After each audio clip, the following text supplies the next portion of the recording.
जवळ आहे कारण माझा हेडफोन चालू नाही त्यामुळे आवाज येणार नाही. केलंय चालू. ओके. हा.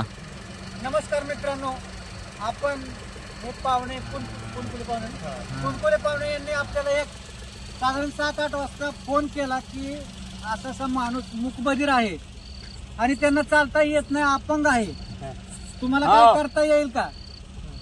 तर मला मी म्हटलं त्यांना फोटो पाठवा. मी जरा बाहेरगावी होतो, बाहेरगावावरून डायरेक्ट मी आज विडणी या ठिकाणी आलोय. साधारण आज इथं पालखी मार्गाचं काम चालू आहे. इथं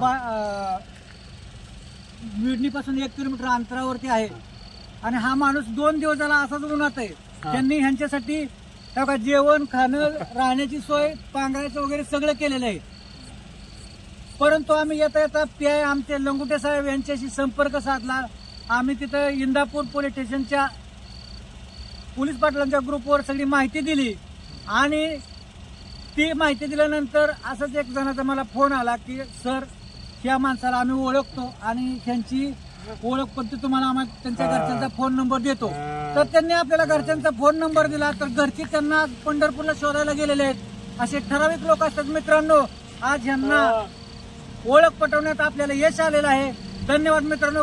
फक्त 4 ते 5 तासांमध्ये आपण यांची ओळख पटवलेली आहे आणि त्यांना आपण आता घरपोच करणार आहोत. धन्यवाद मित्रांनो. मी राजू गावडे पटेल, गोकळी, मनोहर आसरा फाउंडेशन.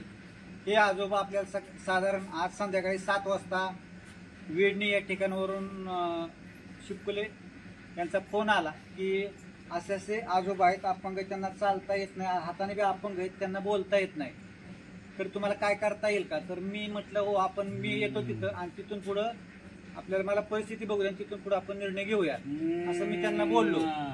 आणि नंतर आपण त्यांना आज रात्रीचे आता 1 वाजून गेलेले आहेत, तरी आपण आज त्यांच्या घरी आलेलो आहे आणि त्यांना घरपोच केलेला आहे. तरी त्यांचे बंधुराज बोलतील. सर जरा बोला, तुम्ही माहिती सांगा कसं काय झालं. आमचे बंधू चंद्रकांत तात्याबा पाटील राहणार लासुर्णे हे सोमवारी कार्तिकी एकादशीला म्हणून पंढरपूरला गेले. ते आज दिनांक 15 तारखेपर्यंत त्यांचा कुठेही तपास नव्हता. आम्ही 3 दिवस झाला अगदी सगळं परिसर फिरून, अगदी 2 दिवस झालं पंढरपूरला शोधून देखील आम्हाला ते सापडलेले नाहीत. परंतु यांचे गावडे यांचे मनोबल फाउंडेशन यांना आम्हाला भरपूर सहकार्य केलं आणि आमचे बंधू आम्हाला घरपोच पोच केलेले आहेत. आता रात्रीचे 1 वाजलेले आहेत. त्यांना स्वतः त्यांच्या गाडीत आणून त्यांना आमच्या घरी घरपोच केलेला आहे. तरी आम्ही आमच्या लासुर्णे, आमच्या कुटुंबाच्या वतीने आणि लासुर्णे गावाच्या वतीने त्यांचा आम्ही आभार मानतो.